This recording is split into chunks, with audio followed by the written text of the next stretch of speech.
नमस्कार,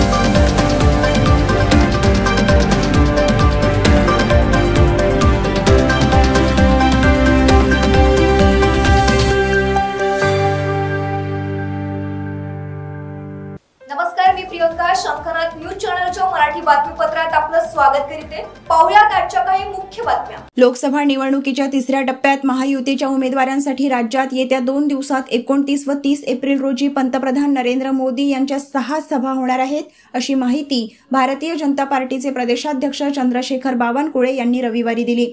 श्री मोदी यांच्या सोमवारी आणि मंगळवारी प्रत्येकी 3 सभा होणार आहेत। महायुतीच्या उमेदवाराच्या प्रचारासाठी सोमवारी सोलापूर, कराड आणि पुणे येथे तर मंगळवारी माळशिरस, धाराशिव आणि लातूर येथे प्रचार सभा होणार आहेत। श्री बावनकुळे यांनी प्रसिद्धी पत्रकात पंतप्रधान मोदी यांच्या राज्यातील 2 दिवसांतील सभांच्या कार्यक्रमाची माहिती दिली आहे। सोलापूर लोकसभा मतदारसंघातील भाजपा महायुतीचे उमेदवार राम सातपुते यांच्या प्रचारासाठी दुपारी 1:30 वाजता होम मैदान येथे, कराड येथे उदयनराजे भोसले यांच्या प्रचारार्थ होणारी सभा दुपारी 3:30 वाजता, पुणे येथील सभा संध्याकाळी 5:45 हडपसर येथे रेसकोर्स मैदानावर होणार आहे।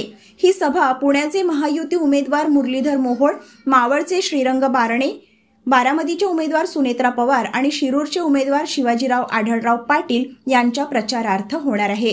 30 एप्रिल मंगळवारी दुपारी 11:15 माढामधील महायुतीचे उमेदवार रणजितसिंह नाईक निंबाळकर यांच्या प्रचारासाठी माळशिरस येथे, दुपारी 1:30 वाजता धाराशिव येथे महायुतीच्या उमेदवार राष्ट्रवादी काँग्रेसच्या अर्चना पाटील यांच्यासाठी, तर दुपारी 3 वाजता लातूर येथे भाजपाचे सुधाकर शृंगारे यांच्यासाठी सभा होणार आहे, असे श्री बावनकुळे यांनी पत्रकात म्हटले आहे। अब की बार 400 पार अशक्य आहे। उद्धव ठाकरे, शरद पवारांसाठी लोकांमध्ये सहानुभूती आहे, असे खळबळजनक विधान मंत्री छगन भुजबळ यांनी केले आहे। तसेच एनडीएचा मार्गही यंदा फार कठीण असून बारामतीमध्ये होणारी लढत दुर्दैवी असल्याचे छगन भुजबळ यांनी म्हटले आहे। छगन भुजबळ यांच्या वक्तव्याने राजकीय वर्तुळात चांगलीच खळबळ उडाली आहे। एका मुलाखतीत छगन भुजबळ बोलत होते। भाजपचा मार्ग आता सहज सोपा राहिलेला नाही, असेही ते म्हणाले। संघाने काही विशिष्ट वर्गांना दिलेल्या आरक्षणाला कधीच विरोध केला नाही। काही लोक खोटे पसरवत आहेत, असे प्रतिपादन राष्ट्रीय स्वयंसेवक संघाचे सरसंघचालक मोहन भागवत यांनी रविवारी केले। हैदराबाद येथील एका कार्यक्रमात बोलताना भागवत म्हणाले की जोपर्यंत आरक्षणाची गरज आहे तोपर्यंत आरक्षण सुरूच राहावे, असे संघाचे मत आहे। आरक्षणाबाबत भाजप आणि काँग्रेसमध्ये सुरू असलेल्या वक्तव्यानंतर भागवत यांनी हे वक्तव्य केलं आहे। काँग्रेसने नेहमीच राम मंदिराला विरोध केला आहे, त्यात आता शिवसेना त्यांच्या सोबतच जाऊन स्वतःचे हिंदुत्व गमावून बसली आहे। आज जर बाळासाहेब असते तर त्यांना खूप वाईट वाटले असते। तसेच उद्धव ठाकरेंच्या शिवसेनेचा नकली शिवसेना असा उल्लेख करत पंतप्रधान नरेंद्र मोदी यांनी ठाकरे यांच्यावर निशाणा साधलाय। महायुतीचे हातकणंगलेतील उमेदवार धैर्यशील माने आणि कोल्हापुरातील उमेदवार संजय मंडलिक यांच्या प्रचारार्थ पंतप्रधान मोदींची सभा पार पडली। यावेळी मोदींनी नेहमीप्रमाणे मराठीतून भाषणाला सुरुवात केली। यावेळी त्यांनी कोल्हापूरकरांना पुन्हा एकदा आपल्याला सत्तेत बसवण्याचं आवाहन केलं। या सभेसाठी शिवप्रतिष्ठान हिंदुस्थानचे संभाजी भिडे यांनी हजेरी लावली। मोदींच्या भाषणाला सुरुवात होण्यापूर्वी भिडे हे प्रेक्षकांमध्ये पुढच्या रांगेत बसले। या ठिकाणी बसून त्यांनी मोदींचं संपूर्ण भाषण ऐकलं। यावेळी त्यांच्या कार्यकर्त्यांनी देखील हजेरी लावली। महाराष्ट्रात गेल्या काही दिवसांपासून वातावरण बदलले असून दिवसभराच्या उकाड्यानंतर सायंकाळच्या सुमारास अचानक आकाशात ढग जमा होऊन पावसाच्या सरी कोसळत आहेत। पावसाच्या शिडकाव्यामुळे नागरिकांना उकाड्यापासून दिलासा मिळाला, तरी अवकाळी पावसामुळे पिकांचे मोठे नुकसान होत आहे। दरम्यान आता हवामान विभागाने पुढील 3 ते 4 दिवस राज्यातील काही भागात वादळी पाऊस कोसळण्याची शक्यता वर्तवली असून काही भागात उष्णतेच्या लाटेचाही इशारा देण्यात आला आहे। हवामान विभागाने वर्तवलेल्या अंदाजानुसार कोकणातील सिंधुदुर्ग, रत्नागिरी, रायगड, पालघर, ठाणे आणि मुंबई या जिल्ह्यांमध्ये पुढील 3 ते 4 दिवस उष्णतेच्या लाटेचा इशारा दिला। दुसरीकडे विदर्भातील बुलढाणा, अकोला, अमरावती, वाशिम, यवतमाळ, वर्धा, नागपूर, चंद्रपूर, गडचिरोली, भंडारा आणि गोंदिया जिल्ह्यात रविवारी विजांच्या कडकडाटासह आणि मेघगर्जनेसह वादळी पावसाचा अंदाजही वर्तविला आहे।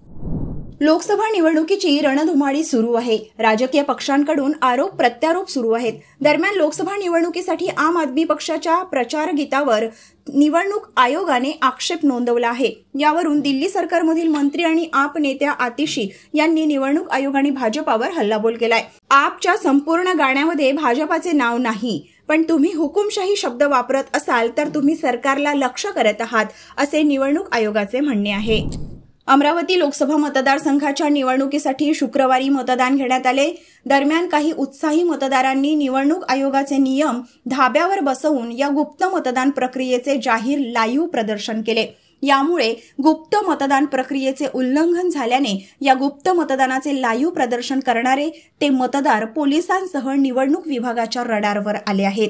निवडणूक विभागाच्या निर्देशानुसार त्या सर्व संबंधित गुप्त मतदान प्रक्रियेच्या गोपनीयतेचा भंग करणारे मतदारांवर कारवाई प्रस्तावित असल्याचे पोलीस आयुक्तालयातील सायबर सेल अधिकारी अनिकेत कासार यांनी सांगितले.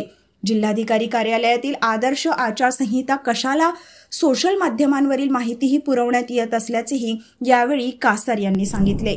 देशाला लवकरच आणखी नव्या काही बँका मिळू शकतात. भारतीय रिझर्व्ह बँकेने अनेक लघु वित्त बँकांकडून या संदर्भात अर्ज मागवलेत.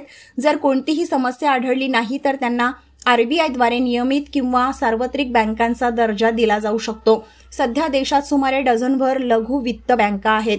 यामध्ये AU small finance bank, Equitas small finance bank आणि उज्जीवन स्मॉल फायनान्स बँक यासह सुमारे डझनभर लघु वित्त बँकांचा समावेश आहे.